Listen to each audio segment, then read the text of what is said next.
What's happening, people? United Central here, back with another Straightjacket podcast.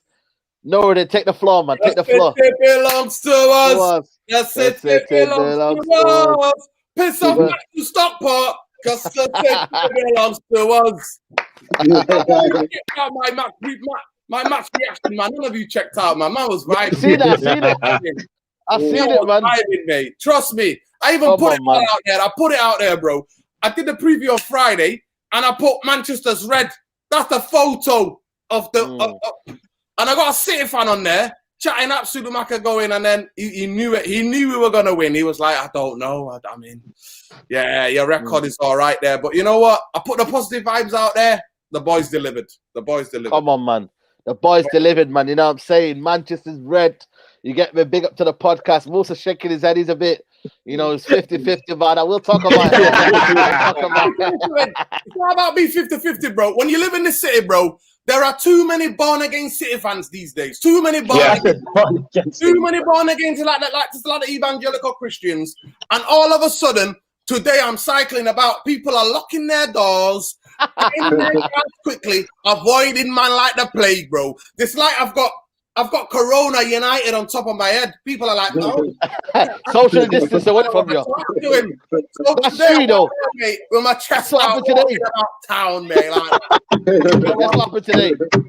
What record? What 21? What? That's true. That today I went into work, yeah, and the caretaker put his hood up today. He put his hood up. He was like, "Where are you?" He goes, "Is that your title then?" And I went, "Lawson, man, it's about today, man. It's about what we did yesterday, man. Derby Day Cup, man. You know what I'm saying? Bit of pride out there. You know what I'm saying? But by the way, big up to everybody in the chat. You get me? Straightjacket podcast 114. And with a man there, make sure you smash a like on the video as you tune in. You get me? Make sure you man are supporting the channel, supporting these guys' channel as well. I want to introduce the guests as always. You get me? Big up the Pie Radio man, them JV and Flawless. What's happening, man? What's the mood like, man? Yo, man, in a good mood, even better, you get me, with Nuruddin singing, great energy, you get me. Is the Manchester red? I don't know about that, but we'll let this run for today. Yeah, man. You know what I'm saying? We can run it today. Come on, man. You know what I'm saying? Big up, man. And Musa, what are you saying, bro? Everything good in the dunya? Yeah, I'm good, man. Early, I left work early today. I said, today I'm up early. Let me get out, sat back. Kids are back in school, all of that. So I thought, let me be on the first day of school run. I'm in there, innit? Come on, man. Big up, man. And Mr. Structure, man. You know what I'm saying? The bicycle, man. You know what I mean? Did you try and navigate your way through Manchester, man? You know what I'm saying? The wind and that. Trust me, everybody's running there to their cars. I'm on the phone. I can't really chat now. I'm like, what? What?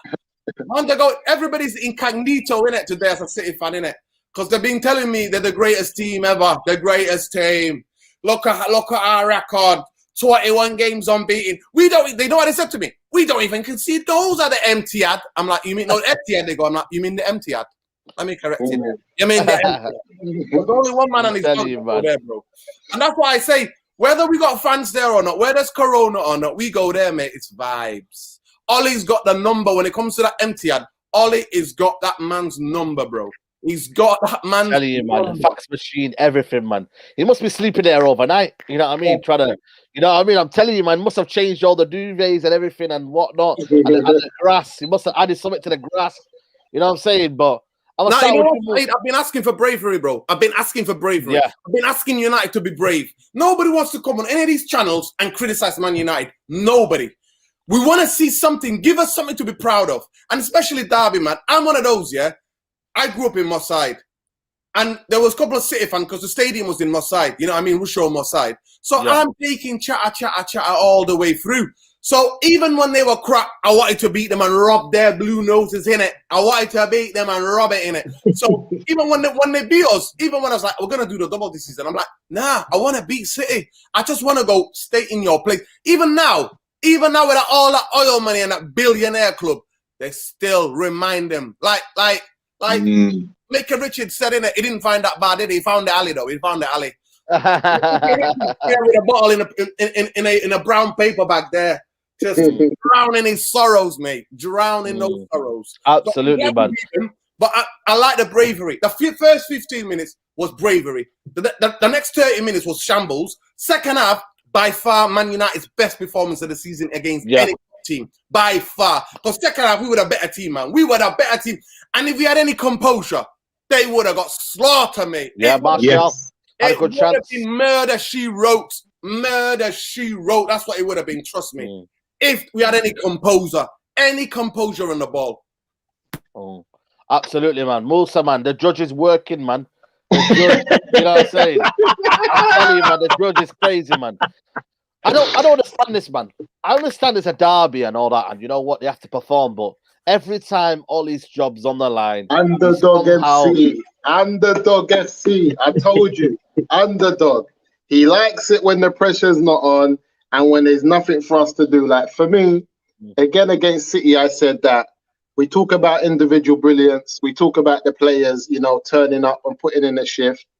And again, we know, especially for, you know, the guys who are Manchester in it, like, you know, through and through, you know, it means a lot to them. You know, those young, you know what I'm saying? Those, like, especially Rashford and players like that. We know that a game of this magnificent means a lot to them. But again, for me, when I look at the game for what it was, like obviously when it comes to the banter against our rivals, and like I told you, I'm in London, so I have that similar banter with, I've got a City fan down here that he's always on a hype. He's always gassed about their Aguero goal, always talking nonsense. But really, it's an Arsenal thing. If we lose to Arsenal, where I can't come at, it's rough. It's pressure. It's difficult because we're in London, innit? But again, I look at the game for what it was. I look at the tactics. I look at clear opportunities. I look at systems of play. I look at who had the best clear opportunities, you know, who was creating. I look at the period of time where after we scored and City had the ball and they were controlling. And I look at when City had control of the game in the first half, that level of control that they had, did we ever match that level of control in the game yesterday? That what City had after the first goal, where they had us pinned back, we defended well, but they were creating shapes, they were creating openings. You know, Sterling was missing a couple. We had Mahrez, you know, missing a couple. So when I look at the football that was on show yesterday, and I look at what City done, then I look at the two Man United goals, and I think to myself, those two goals that we scored yesterday are the same two goals we're not able to score in other games because they're not goals that come through our style of play. You know, the first goal is Jesus, you know, he misplaces the first tackle, so he does what most players have been told. You lose the ball, go and get it back quickly. So he forgets that it's just kicked off and he's got a load of teammates behind him who can do it. So he runs down the ball, not looking at anyone else, tackles Martial, penalty. Cool, we get that one in, 1-0 up. Then we see City get their ball and start playing, have opportunities, don't take them, don't score, no problem. Within that, again, it's set up nicely for Man United to do what Ole does best, and that's counter-attack. And this is not for us, like we said, we want Man United to win, but we want to see progress beyond getting up for the big games, beyond the derby, beyond playing, because if we celebrate this as a means of we're in the right place and we're going forward, again, we always say when Ole's job's on the line, he turns up because he's underdog FC. Whenever, you know, the tide is a bit turning, which it has been recently with the fan base, Ole stands up. But for me, like I said, Ole's borrowed money last year and he's trying to pay it back, and I don't want it back. It's too late. I don't want the money. And that's where I'm at. I don't want the money. Keep it. It's done. And this is where I'm at.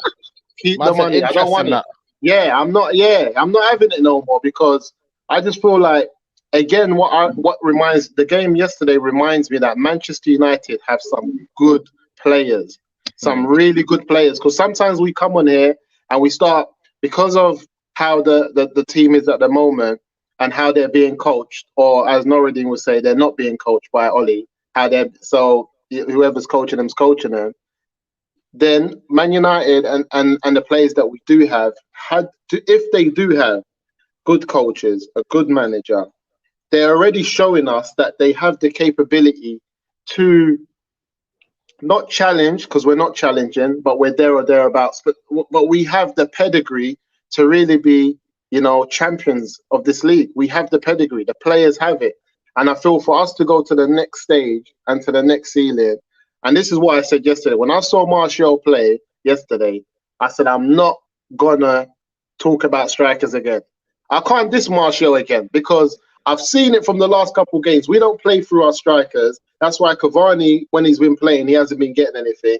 And the level of performance Martial put on yesterday told me that I need to just leave the man them up front alone because Martial's on stuff, Greenwood's on stuff, Cavani's on stuff, Rashford's on stuff. They need coaching to go to the next level. But already where they are, they're on stuff and they're able to perform and perform at a higher level when they're on job, when they're playing against a big team and they don't want to lose and they don't want to show face. But when it comes to a smaller team where we're expected to win, we're expected to go through, we're expected to collect the 1 point to go through to the Champions League, you know, we're expected to do these things. We just don't do it. And I just feel like, obviously, as people who have a position and are on a platform, I think it'll be a disservice. Obviously, we enjoy the moment, but to go away from where we're at as a team right now, and where, because they're talking about Ole Gunnar Solskjaer getting a 3-year deal. What's going on? Wait, what's this? 3-year deal? Where's this? I didn't hear this. You said Solskjaer, I was reading something earlier that he could be getting a 3-year deal. That could be on the table. Yeah, man. Yeah, they need to take that off the table. They need to destroy the table. You know what I'm saying? What is going on in that? You get me? Like, man. Wins like yesterday, and obviously the fan base being happy, kind of take us away from the serious of that. Because if you give Ole not even a year's extension, if you give him a 2-year deal, that means he's not going nowhere for at least the next 18 months or so. Ah, Jesus. It's crazy, man. It's crazy, man. JV, man. Do we have to just look at this game in isolation and just, you know what I mean, happy where we are or whatnot? You know, almost, let's look at the win in isolation and that, because I'm looking at thinking, imagine, you know, I know you can't play that style every single game, but just like I'm just looking at the players and thinking there are a group of players there that could do damage to any team like that. You know what I mean? If they're ready, if they coach well, you know. And it just begs the question, man, what could have been, man? You know what I mean? If imagine that game was something that meant something. And obviously it meant something as fans, you know, because we're local Mancunians and whatnot, but as the players and whatnot, imagine it meant something to be 3 points behind City or 6 points behind. Imagine it meant something as a title challenger. And I know it sounds funny, but the irony is, but we're just talking about how we got 3 points and we run Manchester. Do you know what I mean? That's what it is, bro. It's marginal. Manchester because it's a derby. That's why we run Manchester. Yeah. There's a thing in Manchester, Musa. Maybe some of you guys who are watching it don't know. Whoever wins the derby owns the city. Whoever wins the last derby owns the city. That's why we got the city's blue, the city is red. Even last night, the skyline, bro. I went outside, the skyline was red. I was like, yo, even the universe. And sometimes there's been games where we see City are won and the sky's all blue. And City fans point to that. So that's what it means. It's a derby. I'm not gassed about United season. I'm gassed about City fans being giving it to me hard, telling me they don't concede goals at the Etihad. And then we went there and we could have scored 3 or 4. That's what I'm gassed about, because it's a derby. And whoever wins the last derby, the city belongs to you. That's how it is. That's the history of Manchester derby. And yesterday was the 152nd derby. And to me, season's done. Unless we meet them in the cup or whatever, in the league, the city belongs to us. Early on in the season, when it was a draw, it didn't belong to no one. This season, in the league games, it belongs to us. So that's why I'm saying the city is red. Not because of United's season. I'm just talking about specifically the derby game. The derby game, the two teams in the city competing against each other, and the fan base. That's all I'm saying. And that's what I'm talking about, you know. Someone said to me in work, a City fan goes, you always beat us in these kind of games where it's not a cup competition. You know, when Guardiola, when he plays him in a cup competition, he beats him. But in these kind of games, he comes up and rises, JV. It's crazy, isn't it, when you think of it, man? You know what I mean? When really 3 points is not what I know 3 points is what you want, but when it matters the most in the cup country, you can't do it. But in these kind of games, he looks like he's got his number. It's like he's just stored his number and he's got it. It is, man. It's true. It's marginal, because when you really deep how my man, as a manager, his record against the so-called other big managers, he actually does tend to get results. Do you get what I'm saying? But then when you look at him against Pep, yeah, he's more time, especially at the Etihad. He's got Pep's number. You know what I'm saying? And things like that frustrates me because it's like, what, on your day you can outwit one of the best managers on this planet, but when you're up against someone who is a little manager and that, you can't do nothing. You can't create. You can't. Do you get what I'm saying? So for me, it's so frustrating. It's so frustrating because there's a lot of other times where why not come up with something? All right then, because what I get about Ole now, I'm starting to think you're able of coming up with specific plans. So you obviously clearly have a Pep plan, a Pep and a Manchester City plan that you can carry out. Yeah, where's your other plans, bro? There is no other plans. No, but here's the thing: if you can actually make one, make a Moyes plan. But you know what? Make a Fulham plan. Make a this plan. It's just that one plan that he has with counter attacking works against Pep. That's what it is. The way Pep plays, the one plan he got, you can outwit the best manager. The shoe just fits. Yeah, the shoe. So the one tactic he's got, the shoe just fits. You know what? It's not even that. You know what it is? They're the kryptonite. That's how it is. I don't even think it's a plan, bro. That kryptonite, bro. Here it is. Go on. Here it is. I'm gonna hit you with it. Here's the absolute mad science. The lack of a plan is what puts off Pep. Pep is used to going against man with plans, and he's used to outwitting their plan. Our lack of a plan and our simple reliance on pace, he can't fathom that because he's probably thinking, how can this guy be so reckless? How can he be so reckless to just try and play me and have pace and counter attack as his thing? But it works. It's like if it's a boxer, it's like you expected a jab first, but man will just swing a hook to the body first. You understand what I'm saying? It's like, it's unorthodox. That's what it is. It's so unorthodox that I think Pep can't grasp it. It's so unorthodox. I don't think Pep is able to grasp it because it's kind of like, what am I trying to stop here? I know I'm trying to stop the attacking and man going forward, but I don't think tactically it's not something you can really stop unless you're just going to sit back all game. And Pep's not going to sit back all game. Unless, like you said, unless you're one of those teams who you can't counter because we just sit back. We don't play high line like that. And that's why Ole can't deal with it. And this is why I keep on thinking the individual brilliance that we have, the counter attack helps that because the players are fast. You know, they all had the beating of City's defense through their pace. Dan James, Rashford, Martial, all of them had their number with the pace. And like you said, a lack of plan and being so unorthodox puts you in a situation where you're like, what's going on here? And I don't know, man. But listen, you know what I'll say. Against Real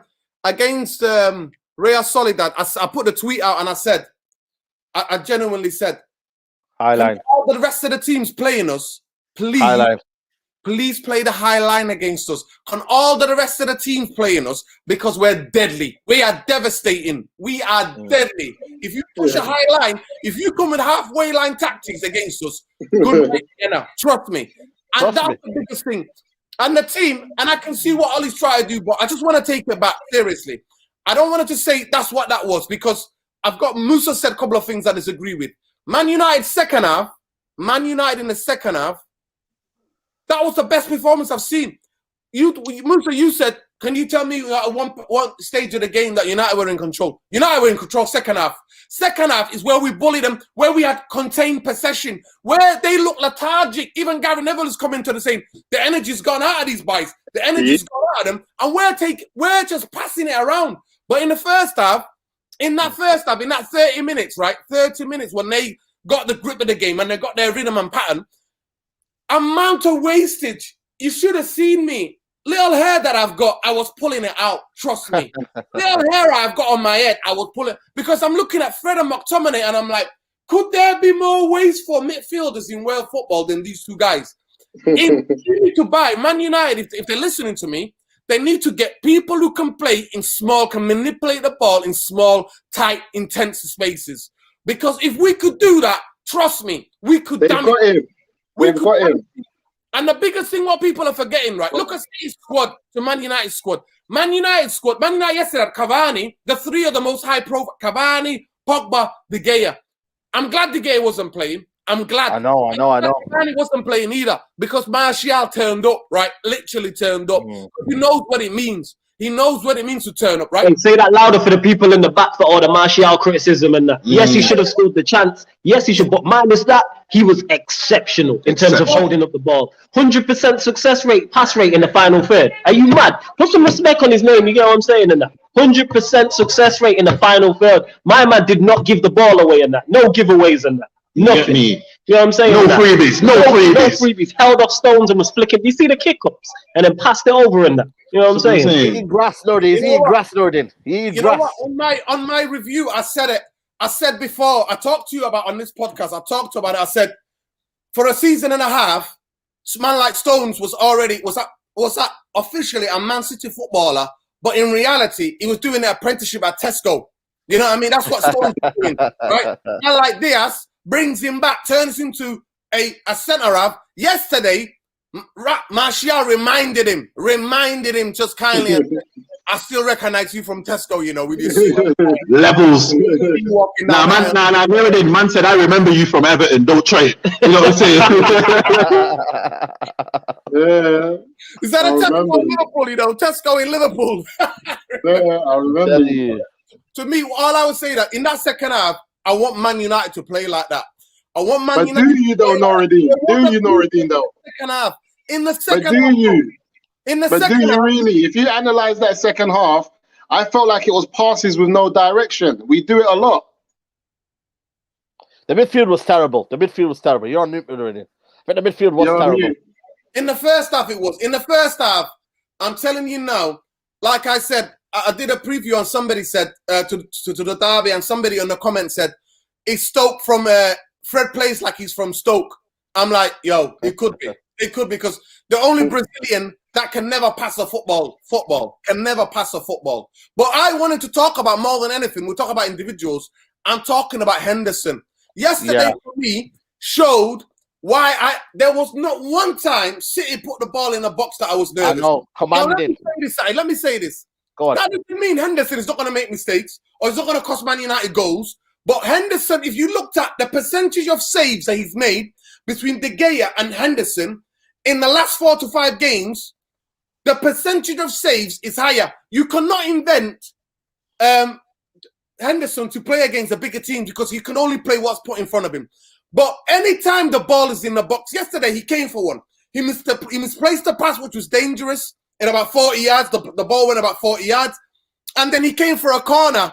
But I like the fact that he came. The fact that he didn't get it doesn't matter to me. But the bravery to come and collect that ball, that's what I want. And I looked at our back line, and in that first 15 minutes, we could never play that halfway line against a team like City full of stars and push up to halfway line if we don't have Henderson. With De Gea, no way are Man United doing that. Because De Gea, on his feet, is not about that. Henderson's there at the edge of his area, ready to pounce, ready to kick the ball out, ready to be sweeper keeper.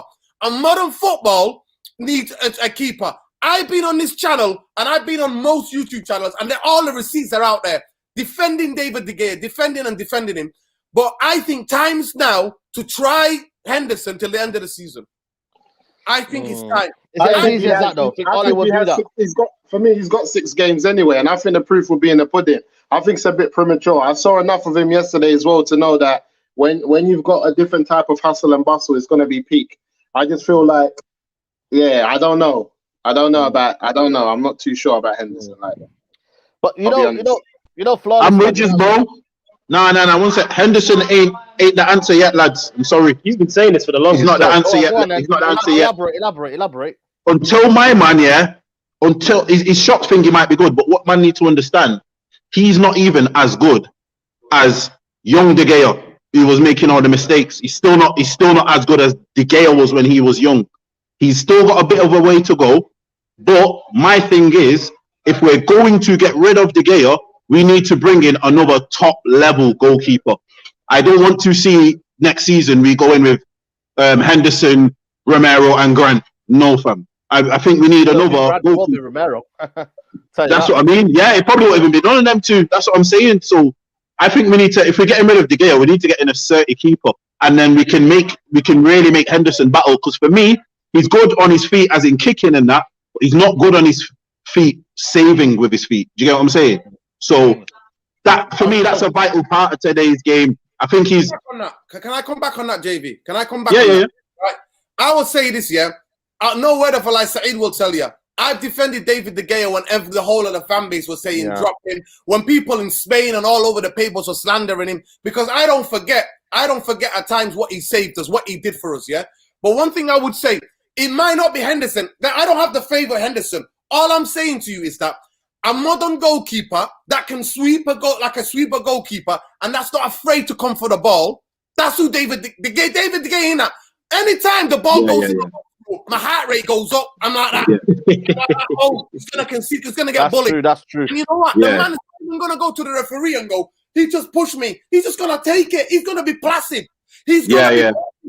But I want to defend De Gea here. I'm going to defend De Gea because I've seen De Gea hit balls out. I've seen him come out for balls. No. If we just say that he doesn't do it, I've seen him come out. But you know one thing I'll say about De Gea? When De Gea had real centre-backs in front of him? When was the last time De Gea had real because all of these other keepers at Liverpool, City, that we want to compare De Gea with, even at Chelsea, even at Spurs, they've had proper centre-backs. When was the last time De Gea? Sorry to cut you off, Musa. Yo, big up Jack in that, because he was on Hammers is dropping bare slander he's dropping super chat slander in Liverpool, innit? Big up to Jack. I couldn't figure out who it was. Sorry to cut you off. I just wanted to say, yo, big up to him, innit? You had me creasing. Big up Jack. So my thing is, when was De Gea? Like for me, I just feel like when we look at centre back partnerships, so when we look at goalkeeper partnerships, there's always that triangle of the two centre backs and the goalkeeper. When was the last time De Gea's triangle base of two centre backs was solid? Because when we look at City, we look at even Spurs, we look at Liverpool. That base, the two in front of him to make that triangle with the goalkeeper has always been solid.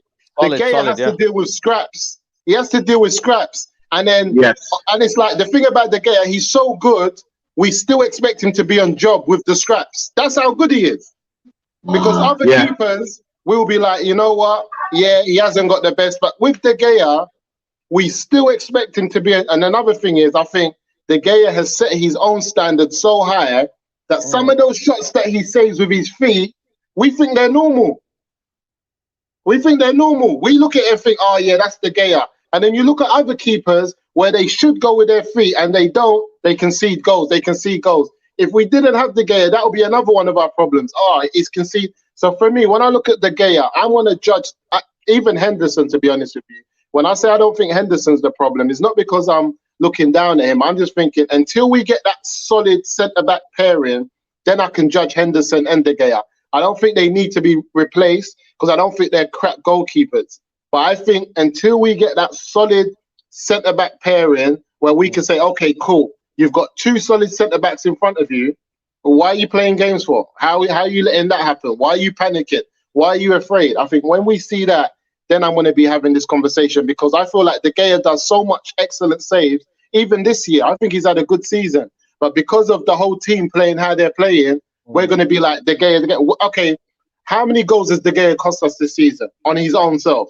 Just him. Quite a few. Here's the thing with De Gea, it is quite a few still because like no, this season, where you can remember that it hasn't been linked to no centre backs. Yeah. He's had a couple. The world-class free kick he should have saved. There's a couple of in that period. Yo, you're talking about a free kick expert. Yo, but the thing is, he's in the middle of the goal, and he was central in the middle of the goal. Yeah, no, is he Ward-Prowse? Is he an expert at his thing? He is an expert at his thing, but that doesn't take away. He doesn't take. He doesn't take away from that. No. He don't take away from that though. He still should save it. And Bruno's a world-class penalty taker. Well, if he takes a poor penalty, he should still save it. You know what I'm saying? I think De Gea set his standard so high. Yes, he could save it, but I think even if he tried the thing, I think my man bangs that. He's made errors in it. I've just tried to erase them from my memory because I'm tired of his goalkeeper. Because he made plenty of mistakes last season, and then he made mistakes this season. Last season, I agree. But I've proper watched De Gea this season, and I've said, you know what? If I can think of maybe one, but De Gea hasn't really cost us nothing. those man in the corridor that Noureddin always talks about, they sit on his chest. They sit on him because they're shook to move. And when they sit on him, it causes problems. And that's how I feel like. Yeah, there's other times as well though where it's kind of like even where he's not come for crosses and that. So someone else is like, if you look at the goal Newcastle scored in that, Maguire's got a free header in the 6-yard box. Yes, it's a poor header, but if De Gea come and catches that like he should, then there's no issue. That's my problem with him. His lack of coming for crosses, innit? His lack of commanding. He's a goal line goalkeeper. Come and catch the ball. You've got one of the best headers in the league. That's what I'm saying. For me, I need to deal with number one. We got supposedly one of the best defensive headers in the league. He doesn't deal with it when his keeper should have. His keeper should be like, you see Van Dijk. His keeper should have come for it though. That's why I started. You know what? Maguire should have done better with the initial header. 1000% should have. But if it's a free header in the 6-yard box, I want my goalkeeper to come and catch that. When you got a Van Dijk, you see when you got £80 million defender, your keeper thinks he's got that. He's got it. No. I can't. But the thing is, even though he should have it, the keeper's in a better position to deal with that. Even though Maguire should do better, the keeper's whoever's in the best possible position to deal with the situation. I'm gonna pick apart Musa's argument. Musa's argument was that since David Moyes started dismantling Man United centre halves like Vidic and Ferdinand, De Gea is the reason. That's why I had he had a lot of money in the bank. If you want to give the money analogy, right? De Gea had stacks of paper in the bank because we had horrendous defenders, man like Jones, Smalling, who were just absolutely dopey. And David De Gea is making save after save after save.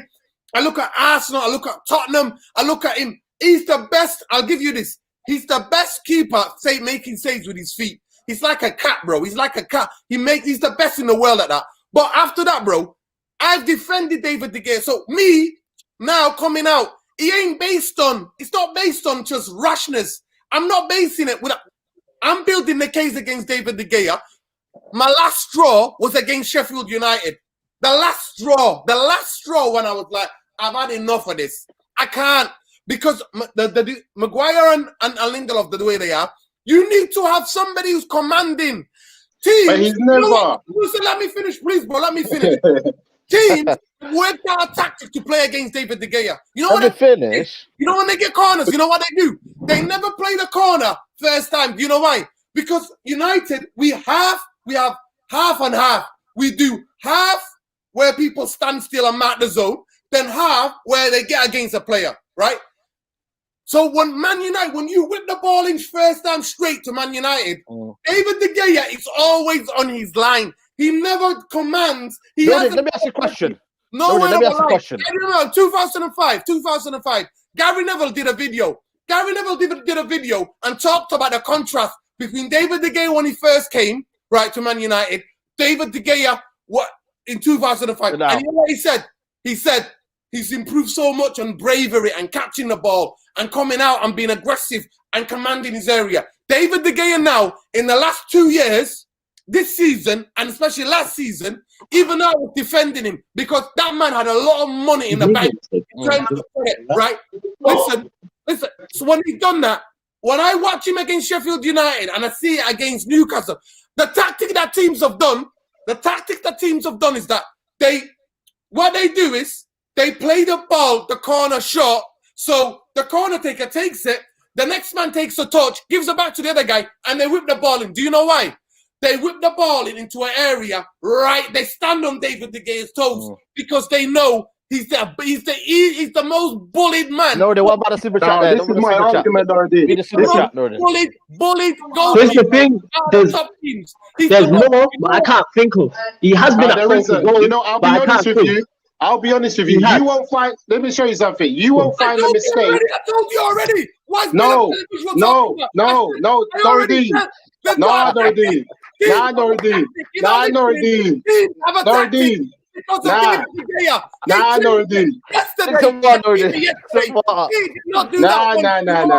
You know why? They do that once. Do you know why they do it? Because they knew. Let me tell you something. Against Henderson.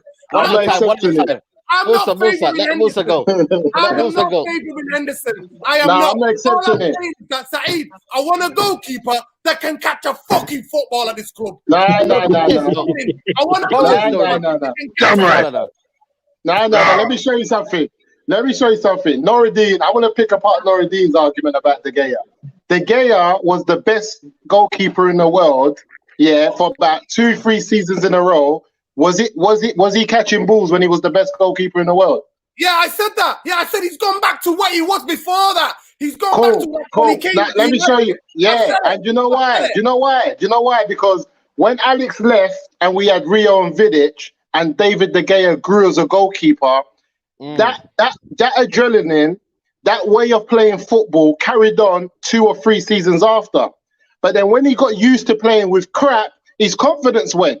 Because when he was playing when he had the real man, like when he had the 2 defenders in front of him, in Vidic and Rio, that's when De Gea used to come out because he knew how they played. He was able to grow as a goalkeeper. But years since then, he carried on his form, but it's got worse. Next minute it's Jones, then it's Smalling, then it's that brother, then it's that one. Obviously, because let me tell you something though, Noureddin. What about Spain? Let me show you something, Noureddin. What about the World Cup? How many? No, but let me show you something, Noureddin. Let me show you something. Let me show you something though. Yeah, let me show you something. He's playing for the Ramos. No, that's cool. Let me show you something. They're calm defenders. Nah, let me show you something. Answer the question, though. Answer the question. Nah. That's fool. What about Spain? It's Man United. It's fool. It's Man United. You can't switch fool. It's fool. Why is he doing that, Spain, when he's got PK? Because it's fool. In world football. It's fool. PK it's fool. And the man was still shitting it. I'm sorry. It's fool. The man is a shitbag. Nah, I'm not accepting it. No, relax. You know why I say this? One thing I will say though. Go on, Musa. Go. Let me say this. So this is what I say. My thing is that how can we accept that the whole team standards drop since we've had Moyes and everyone else, but we refuse to accept that also the standards of the goalkeeper, just because De Gea standards were so high, it doesn't mean that he's not able to drop on form. My thing is this: how can we accept that the midfield's gone crap? The strikers went crap. Right wing, left wing was how can we accept that as a team we were playing bad, but just because De Gea was player of the season year after year, we won't accept that the team and the way we're playing actually affected the goalkeeper, made his standards also come down. There's only so long you can keep your standards up by yourself. The team affected it. I do get what you're saying. And that's why I say this season, you won't find me a fault, but you're going to say if De Gea, you're going to say if Lindelof or Maguire. If Lindelof or Maguire. And that's why we conceded a goal. Let me come one sec. Let me go. Yeah. He's right. Yeah, so you got Sheffield. Let me read the super chats, man. JV, did he make a mistake against Sheffield United? Yes or no? He did. Yes, he did. That goal. Yes, he did. Yes. Do it. Saeed, that was the yes or no? He wasn't. He's that part to that was Maguire. That was Maguire. Newcastle. If Henderson's playing against Newcastle, we don't concede that goal. It's just to Maguire. I don't believe in that. I don't agree. But it relieves pressure, even though Maguire should have done better with the header, and that's why I started off saying that. The initial header, he should do better with. To me, this is me as watching as a fan. If the ball is in the 6-yard box and my centre half is getting a free header on it, I'm looking at my goalkeeper as to why you are not coming to catch that. When Saeed went viral, he made a mistake in that one as well. When the hell he was against. Yeah, also that he made a mistake there, and there's other times where he's made mistakes where we might not have conceded a goal. You know what I'm saying? It's him. If I remember correctly, someone will tell us in the comments. I swear we're like, is it like one of the highest in terms of conceding goals from set pieces or corners or something like that? Yeah. That's not just on the goalkeeper. That's the centre backs. That's the centre backs. It's combined. No. We've got the worst centre backs in it. And I hear you, but no, Musa, I hear you. Is it the centre backs? Yes. Is it solely the centre backs? No, because if my goalkeeper comes and commands and punches, there's no issues. No, but the question I ask you is this. With Maguire, Lindelof, and De Gea as the three, if there's a problem out of those three, who are you trying to replace in that problem?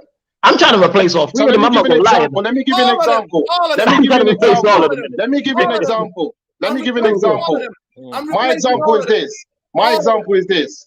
De Gea with two centre backs in front of him has a better season than Maguire and the other two without that. Do you know what I mean? I don't think De Gea. I think out of the three, De Gea is. I'm not saying. Listen, I'm not saying it's the old De Gea. You know, I'm just saying De Gea out of the three of that triangle is the least of our problem, and that's why I said even if Henderson. I agree with that. And I think even if Henderson comes in and these two Chuckle brothers in front of him flipping mess it up, yeah. Absolutely. If they mess it up, I won't blame Henderson and say, right, Henderson's crap, he's not good enough. I would just say that he's the least of our problem. Can I put in a super chat here? Go on, go on. Joey Huerta says when you see someone blocking De Gea on a corner, I'm sure you all get nervous as I do. Yeah, Thank hell of you. that. And they should be number one. Thank you. I'm telling you, my arguments. And Saeed says, my arguments are based on facts. Listen, my arguments are based on facts. Let me say something to you. Yeah. Let me say something to you. You know what? You can say whatever you want. Let me say your question is called passion, bro. If you don't know it, get out of the kitchen. Don't come in here. Don't come in the kitchen, man. Hey, none of them be trying to cook me out here, fam. I'm telling you, innit? It gets hot in this Straightjacket podcast. None of them be trying to cook me. You know what I'm saying? Let me say something to you, Musa. Musa, I need you to understand, I'm not just a reactive fan who's reacting.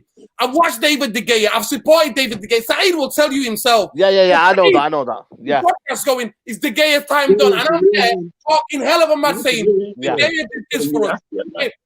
I remember going to the stadium with Saeed with or even going before I went to go games with Saeed, going and seeing Phil Jones and Johnny Evans and these mans, right? And Smalling that making horrific, conceding bare goals. That's why Man United were finishing 7th. Man United went from finishing on top, like top of the league, being the number 1, finishing 7th that season. Moyes, Van Gaal, the same. Van Gaal dropped him.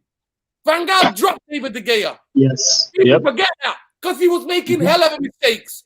I'm just trying to say, modern football, what do we want Man United to be? Man United, from tip to bottom, we need to modernize.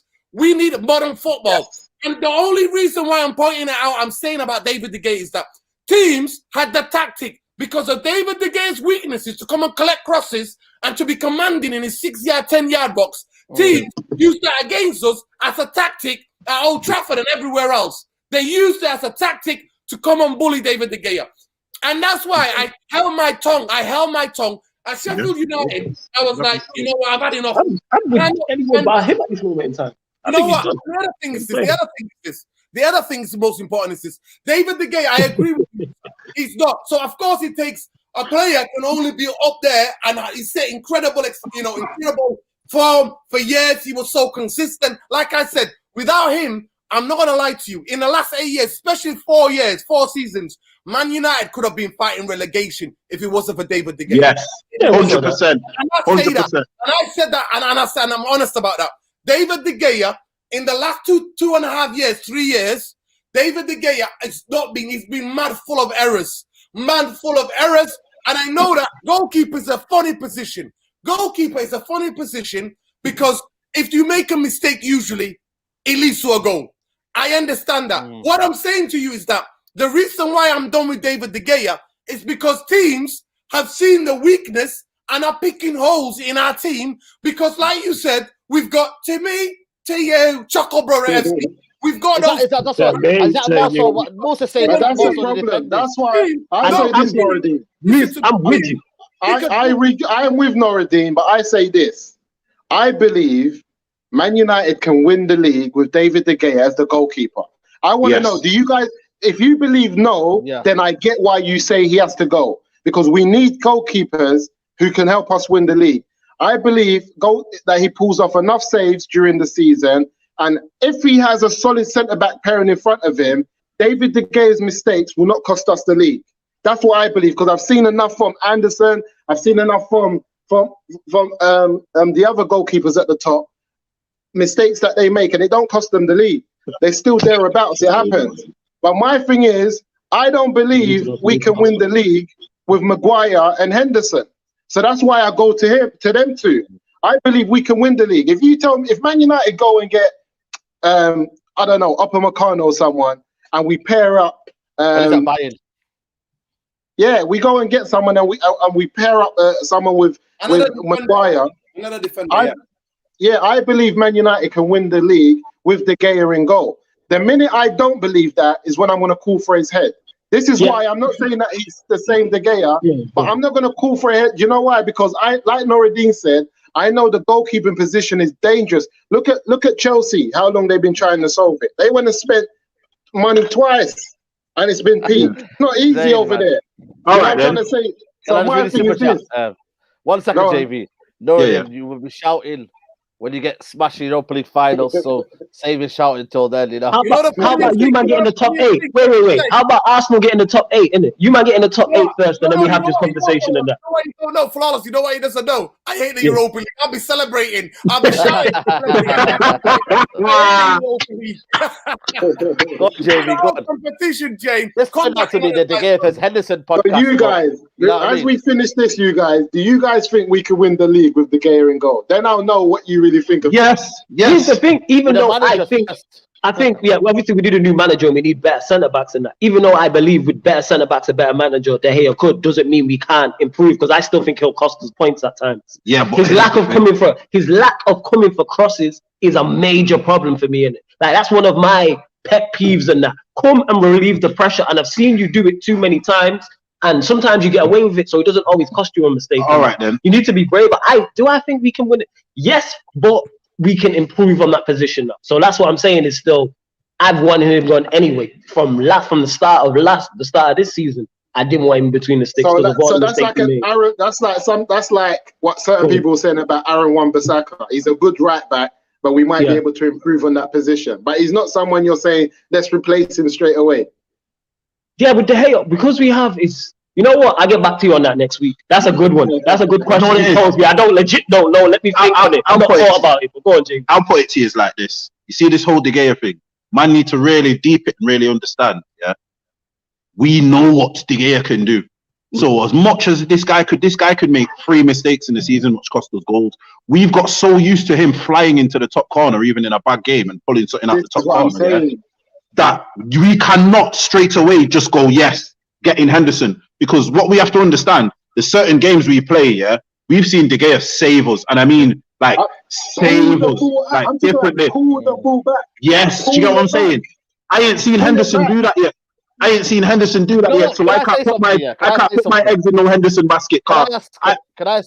Sorry, Jimmy. No, 1 sec. I'll just put it like this. Is a 10 out of 10 season for Sheffield United, is probably a 6 out of 7 out of 10 season for Manchester United. That's the one thing that's where I hold my reserve on this kid. Because I've not even seen him. I've not seen him in the European competition yet. I've not seen him there. Can I ask a question to everyone? Do we want a better keeper or do we want a better commander in the box? Can someone tell me that? Because I'm trying to find the argument here. Do we want a better keeper? I want both.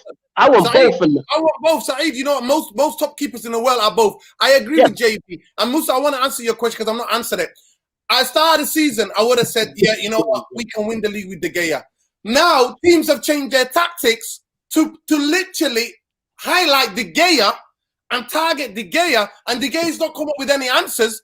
The question is standard no. Man United cannot win the league with David De Gea being with the sticks. They cannot. I don't know. All of the top 6 teams, all of the teams who are hoof the ball in the box teams, with a big man in them, David De Gea shits his pants. He becomes absolutely scared. The man's terrified. And I look at him and sometimes think, relieve this man of this pressure because he's getting to him. Now, when people say to me, listen, I had this argument with my brethren. And my brethren said to me, but Noradin, you know what? It's a mad season, and obviously the Rona's affecting players and everything. And, you know, psychologically, the mental health, I understand. Listen, De Gea was doing this when there was no COVID. De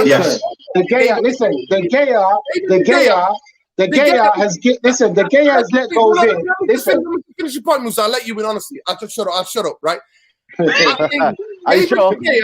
David, you guys, yeah? But David De Gea, is David De Gea making the saves that he used to make, JV? No, he's not. Yeah. He's not at that level anymore. Nah, he is, bro. He's still pulling them out. He's still pulling them, bro. He's still pulling them out. I'll send you them from last season. I'm gonna send you the video. I am not putting all my basket. I am not putting all my eggs on Henderson. I'm just saying to you, it's just refreshing. When I watch, to me, it's about feeling. It's about intuition. But when I watch, right? When I watch, yes, expressions, man. Yes, brother. Listen, when I watch Man United, when I see Henderson and I see balls coming into the box, I'm relaxed. I'm chilled. I don't panic. When David De Gea is in the area and balls crosses, I look around and go, this man is done. And to me, you know what? Then Henderson dropped one this season already.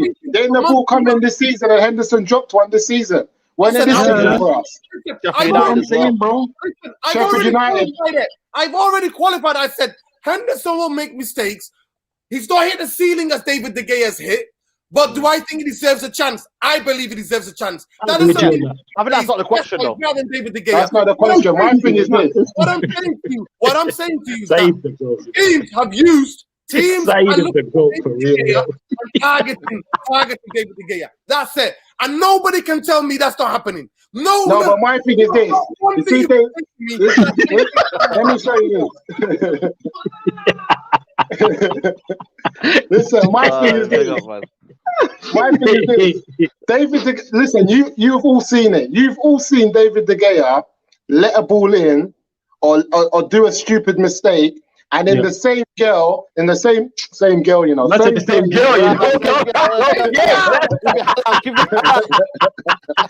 Yo, Musa, why have you been on your mind, bro? What's in your mind? Yo, restrictions, man. You get what I'm saying? Lockdown and protocol and that. Yeah, I'm saying. Man's calling the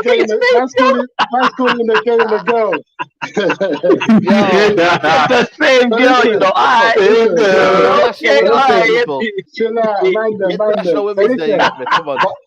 but I know you lot. Listen, we've all seen it though, yeah. In the same game, where De Gea he puts in a howler, and then in the same game he pulls off a magnificent save. So we know that he's got it in him. Like he doesn't go hiding. He's not one of them man them who. And this is why, off the back of what Noradine is saying, that De Gea has before in the past come out and been commanding. This is why I have hope, Noradine, because he's come out before in the past year and done certain things. I believe that if we have a good, strong back four, De Gea can get back to his best. I don't think he's finished. Had he never done it in the past, I would have thought it was a problem.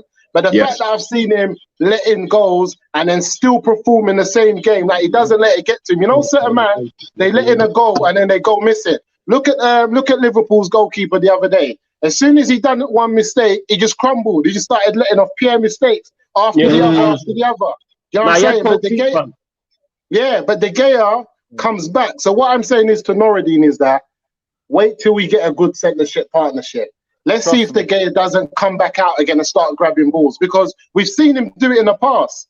Yeah, I'm with you, but then the thing is that my issue with by the way, go on. Yeah, go on and say go. Does anyone know the answer though? Does anyone know the answer? No, I don't know. I don't remember us getting a lot of penalties against us. We don't concede a lot. We don't really concede a lot of penalties. To the point with the whole De Gea situation, the reason why I have an issue with it is because if it was like his saving ability was off, that's a technical issue.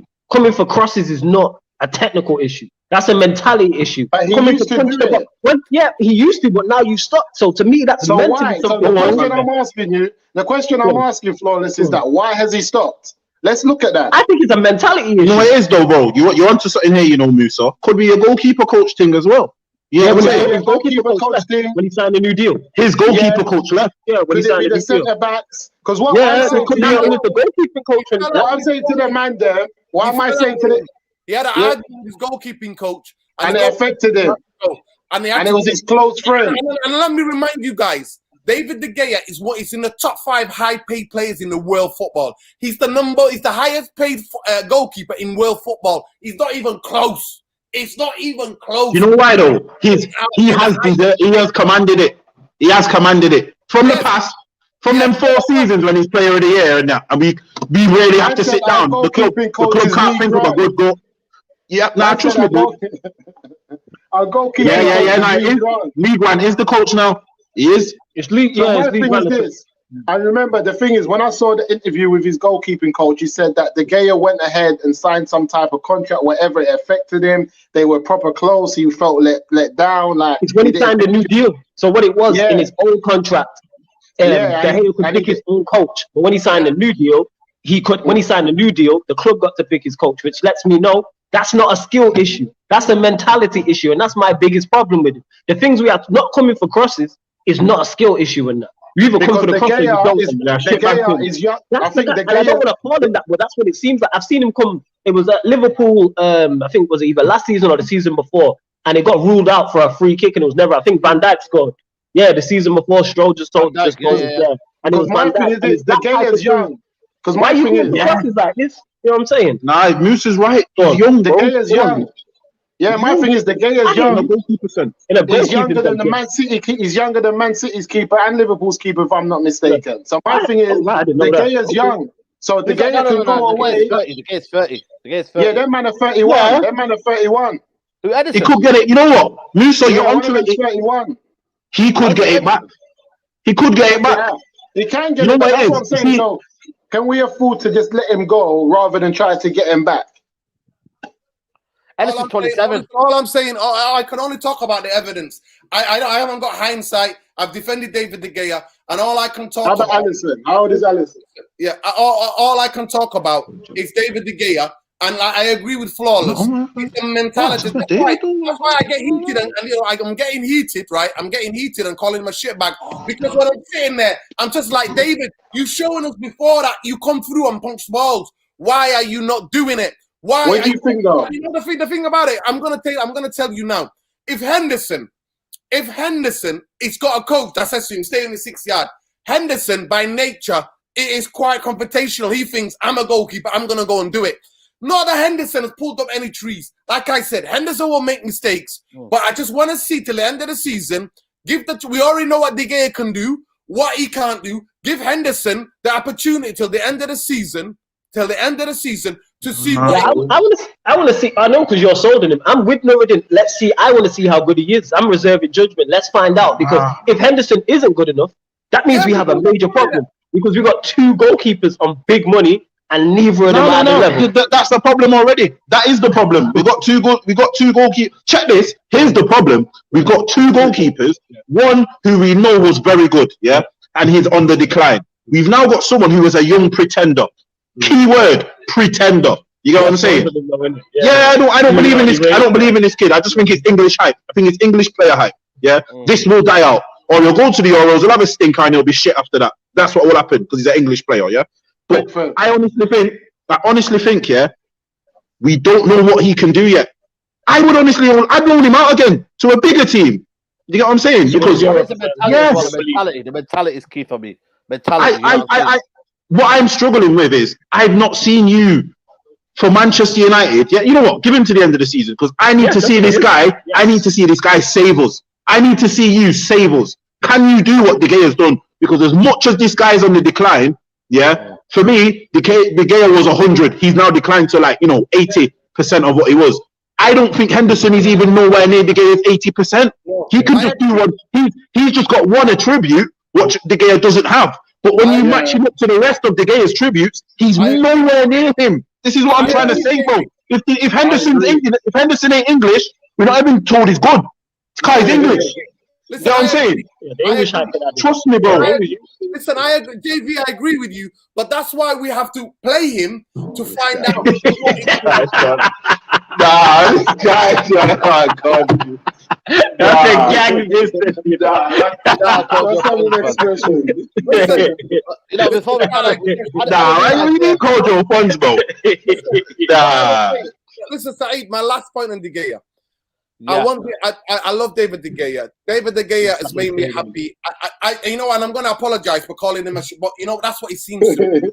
that he's literally just crapping his pants because he's scared. And to me, that's what it is. It's a mentality thing. And Henderson, I want to know, and I only want to find out. I want to find out if he is a Man United standard, can he put up big games? That's all I want to say. And by the way, boys, please stop referring to me by my government name. Refer to me as Mr. Structure from now on, please. Okay. Okay. Yeah, man. Mr. Structure. It's all right. Yeah, I know already me call you that behind your back anyway. Yeah, and hey, people, make sure you say the whole thing in it. Like a Tribe Called Quest, you say the whole thing in it. Yeah. Mr. Structure, not just Structure. Mr. Structure. You know what I'm saying? Mr. No, I mean, shout out to Adam TV. Oh, big up Adam, man. Big up Adam as well. Yo, the chat, see that, Saeed, this is how you know you're the guy. Look at your chat, it's star-studded. You know what I'm saying? Expressions, Statman Baines, Adam Matic and that. Out here, you know what I'm saying? And that. You got superstars. But you know what, yeah, before I didn't realize this podcast was going to be about kind of, you know, the gay through Henderson. I never knew that, yeah. But, you know, I'm going to start with you now. Can this kick on the season now? As much as we're laughing and all that, yeah. Listen, that's what I mean, man. That's what I'm telling you, man. Yo, Mr. Structure, can this kick on the season, or was it again a false reality, mate? One step forward. Listen, I said it already. If the rest of the teams we're going to play a high line against us, then Man United will do well.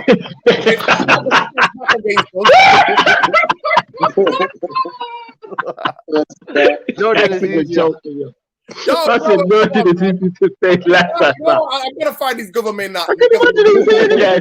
Anyway, shout out as well. Shout out one in the building. It's safe no, stay there, man. First of all, I just want to say, I know I might cost us till the end of the season, but I'm glad Rashford is injured because Rashford needs a rest. I'm glad. And I hope in a good way. Yeah, and I hope in a good way because he needs to rest. He needs to work on that shoulder. Hopefully, as they're working on his ankle, they can work on the shoulder as well. And he also needs to rest. He needs to be taken out the limelight a little bit. Yes. So that's what we need. And you know, it might cost us. It might cost us this season. It might cost us because him and Bruno are the guys this season who have been stood up and their goal involvement, their goals, their assists. He's up there, right? Even though we get frustrated with Rashford. Regardless of the cost us, I'm glad. And I want to see now the bravery Man United showed in that first 15 minutes and in the second half. Can we show that bravery? Because sometimes it's huff and puff, huff and puff. Like I said, I have never been so dejected watching a game as the Palace game. So we go from low, we're on the floor, to the height of beating the team, the best team in Europe, because City's form was the best team in Europe. 15 games not lost, and we did what we did. But if we come up against teams who play high line, we're deadly. We are deadly. But still yesterday, Martial had to create all of his chances, and only chance he created himself. At the end of that came from a deflection of somebody, and McTominay was a foul, but we didn't create any chances for him. Man, like, I love Dan James, because I don't harper on young players. I think they can improve. But that man is headless. Bruno's there. He can pull it back. He goes for a wild shot. Dead grub. What about, all the Welsh people, what's a dead food in Wales? What's the dead food in Wales? Because that is what I'm going to call Dan James from now. Whatever the dead Welsh squad is, that's Dan James, bro. My man is dead, bro. Sorry, Norridin. I had to get that in. Go on. Well, as far as all I want to see, guys, I want to see Ahmed get minutes. I want to see just changing something, not doing the same patterns of play. I want to see that, and I also want to big up Luke Shaw because I have been big up, man. a critic of his from a long time. Back in the league right now. I nearly got into a fight at Old Trafford at the bottom tier of the Stratford end.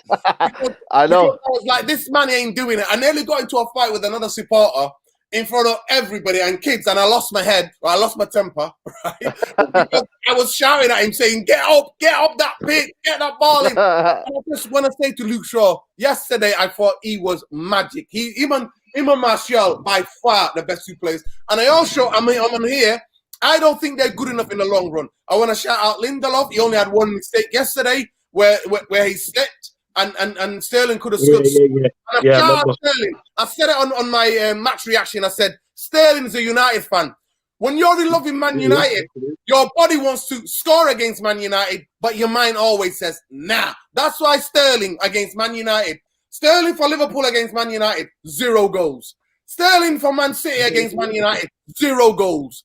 And that's the reason why he will always struggle. Because in his heart of heart, Sterling's a diehard United fan. He's still a diehard United fan. And I want to shout out. I've come on here and I said that his dog takes him out for a walk. But yesterday, I seen a Maguire that was aggressive. I seen a Maguire that was giving it. And I'm just like, I want to see more of that. Yesterday, I saw a captain. First ever time, I had a little slight just looking at him. Look at Maguire body language. And I saw a captain. And that's why I have no agenda set. I always call it as I see it. But in the long term, him and Lindelof are not good enough. We all know that. We all know that. And I agree about a triangle with Musa. But yesterday was good. But from Ole now, that's why you know what? In my head, the song comes to my head every time Ole's on the edge. You know what song comes to my head? I'm a survivor. I'm a survivor. I'm a survivor. Ole Gunnar Solskjaer. He's a survivor. The man just survives, bro.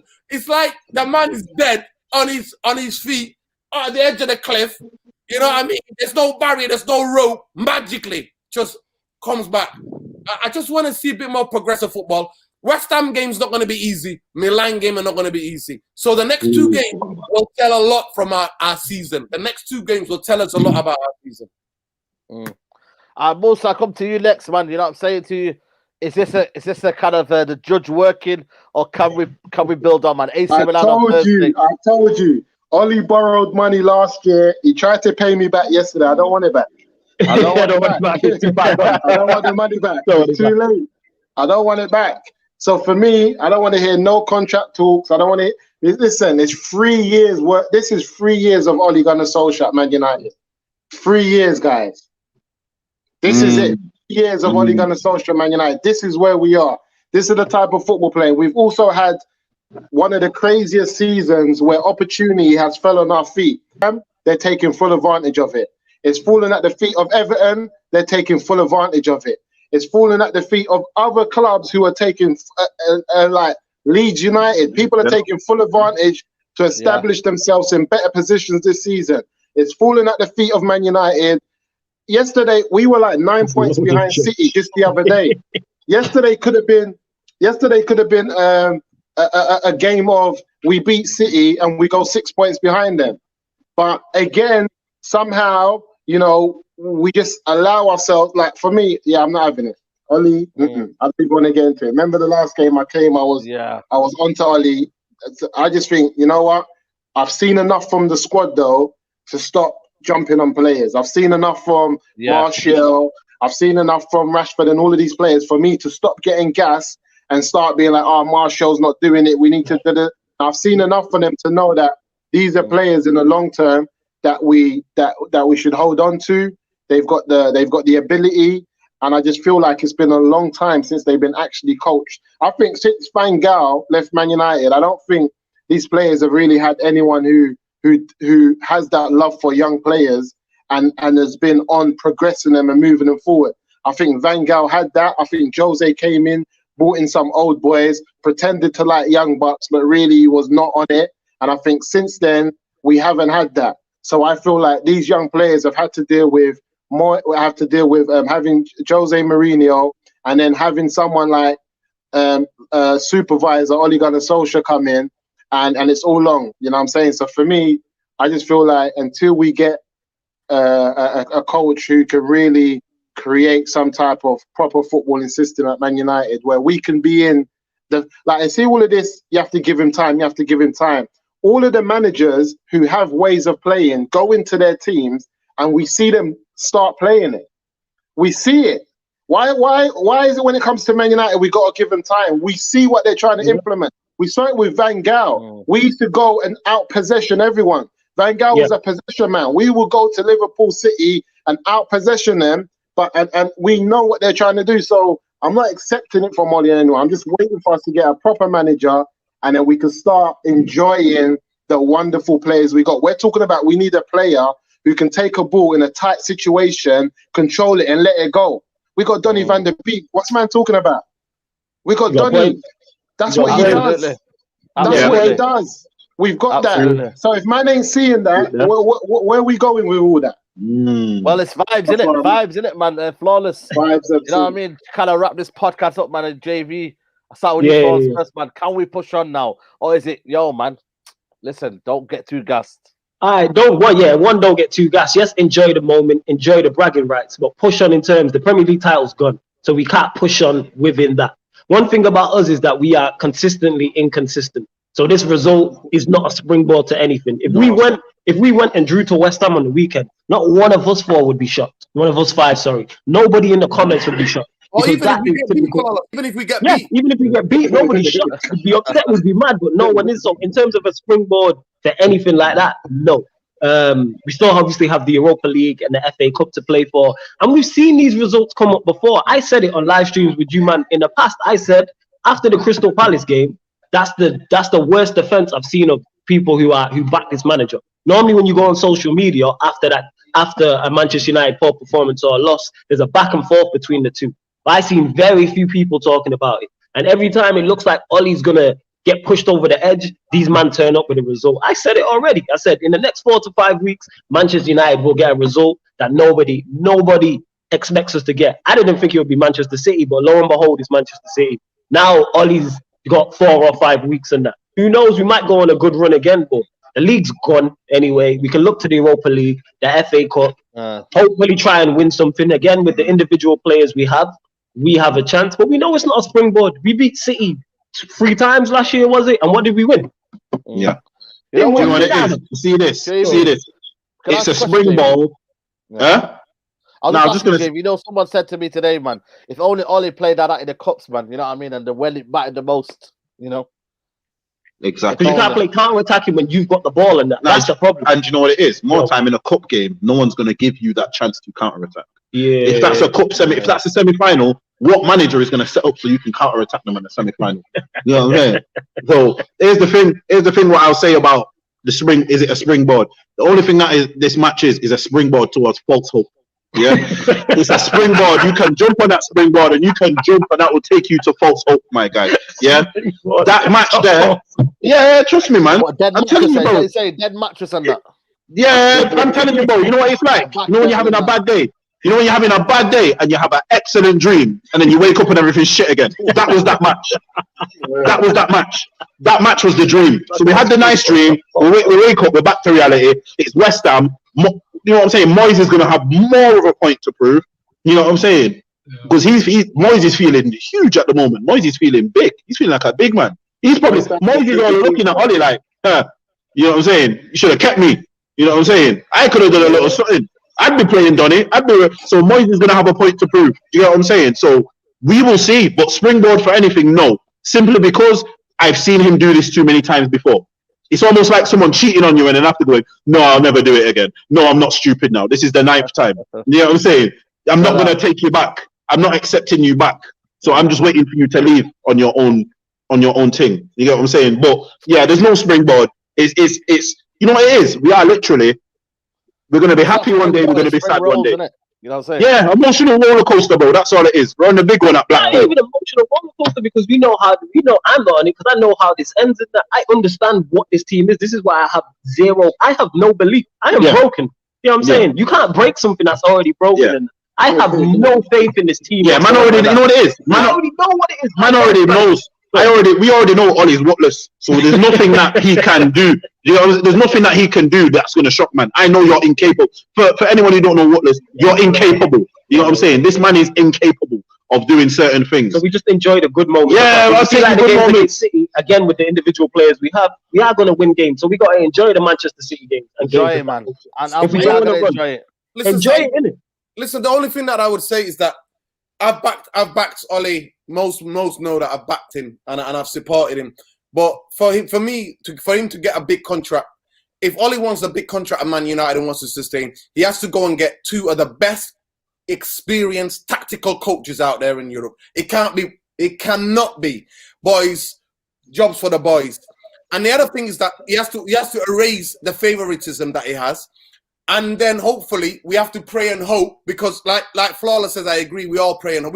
We are pray and hope massive. That's why pray, hope FC. That's what we are, right? Hope and pray. You know what I mean? That's who we are. But is that we cannot take the Glazers out from this. We cannot take Ed Woodward out from this. Yeah. We cannot separate the two. I just want to remind people. Yeah, no. Always remind the people. We can never separate the two, okay? And it's easy for them not to hire a new manager, not to get somebody else. And if Ollie has to go, then Woodward has to go. If Ollie we're making progress. Everything's all right apparently. Listen, Saeed, to me, one thing, right? You know when Ollie comes back from the brink, right? Ollie is fantastic man manager. That's his best quality. If he said to me, Ollie, make judgment about Ollie, as a man manager, he's fantastic. But I said he doesn't even do the coaching, so that's not his style on the pitch. That's not his style on the pitch. So all I'm saying Ollie, for me to convince me to stay, he has to hire world-class coaches to help him out. I know the levels is with Ollie. Ollie is happy to be here. Yesterday during the game, him and Pep had an argument. Pep was going mad because Ollie wanted to make a substitute, and I believe it was for Rashford. He wanted to bring him on, and then they kicked the ball out. Henderson kicked the ball out, but then Man City threw it back into play without the substitute coming on. So I think Pep was going mad on Ollie because they were going mad about it. Ollie's gone to try and spud Pep. Like, no, don't worry, it's cool. Pep spudded him and said, "Move, you fool! Like, move out my touchline." Like, Pep is on crud. He's like, Pep's flipping 14 points clear and he's on crud. And Ollie's about making friends. Like, it's Pep Guardiola, one of the greatest managers. Klopp, he's always on this niceness with people. It's Man United, bro. Forget about anyone else. Be on crud. Didn't you see Bruno when he was on crud with flipping Pep, when he took the ball and just said, like, hurry up and throw it in the last game we played him? And he said, listen, when we're playing, there's no respect. Yeah, you're a great manager. That's after. Ollie's on all this niceness, happy to be here. The governor, Alex Gov, but like, Ollie, I'm done with it. Yeah, and that's the best way to wrap up the podcast, man. Guys, it's been an absolutely mad podcast. Henderson debate versus the GEA. It's been a mad one. Guys, make sure you tune in to Pi Radio, JV and Flawless. You're going to go live in about 10 minutes. 10 minutes, yeah, man. From a third eye view, people discussing all things Premier League. So JV, Stro, and myself, and lock in on the Pi Radio, YouTube, live on the Twitter, the Facebook. If you're in the Northwest, the DAB Radio. And as soon as you leave here, head over there now. Head over there right now. The video's there. Head over there. You know what can I say? Obviously, it's COVID, innit? So I can't come over there and hug Stro. But can JV and Flawless, can you give Stro a big hug from me, yeah? Because I know the man's having heart attack, you know what I mean? The man... He just heard you, bro. He's not happy, bro. I told him when we didn't beat Liverpool, I said, everyone that goes to Anfield is not going to show Liverpool the respect United just did. They're all going to go there and bust it up after this game. And since then... Yeah, see, listen. You were right. Flawless, can you please tell the people what I was like when I came along on a watch along at Pi Radio, when I came along, when I came along on that, what happened? How mad was I going saying that Liverpool are there for the taking? Liverpool he was irate. He was irate. Ballistic. And you know what? With every defeat Liverpool had, I feel vindicated. Vindicated. So if Man United were braver, we could have 6 teams have won, you know. 6. They've not won. They've played them. They've not won one game. Yeah. Flawless, don't tell the people Hun Norden after that comment.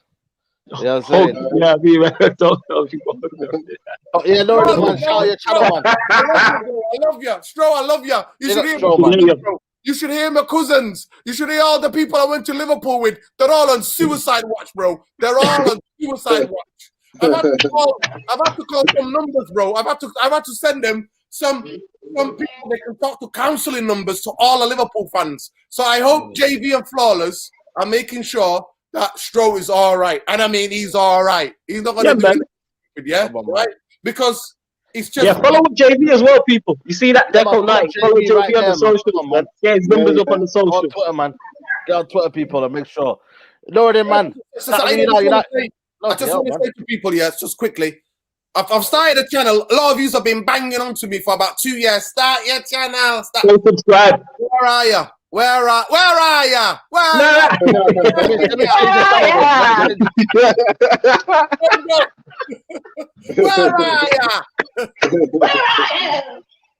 I'm telling you. Yeah, this is the channel, guys. This is the channel. I put it right now on the screen. You get me? No, the next time you need to write your channel name on there. United Real Therapy. Make sure you go check it out, people. His channel is right there, and also the link is right here as well. Musa, letting people know what you do, man. So you know where you find me, Resource CIC. If you want to catch up on the work that we're doing, the charity work, just check us out. We're on there, and we're just happy that things are opening up again. You know, kids are back to school now. Slowly but surely, we're getting there. Tonight, we're going to be watching the Meghan Markle and Harry. See what's going on. All right, man. Yo, listen, that'll be the. You know what it is, yeah? The Sarcasm City podcast. That might be the special episode, man. Meghan Markle. Oh, definitely. You know what? Can I just say to you guys, if any of you man follow me on Facebook, check it out. I've already put compilation of videos together that'll explain where some of it is coming from. Why my guy Piers Morgan is going on like a madness, like he's doing, because Meghan Markle rejected his friendship. So if any of you man are on Facebook, I'm gonna check it out. Facebook. I'm gonna check it out. Yeah, man, come on, man. Big up people. Anyway, guys, podcast 114. That's been the Straightjacket podcast. Tomorrow, there's going to be a special video tomorrow out. Make sure you go tune in, people. Special news coming on, man, on United Central. But go check out tomorrow on my channel. Special news coming up. But guys, like the video, subscribe to United Central, and we'll be back tomorrow. Take care. Bye-bye.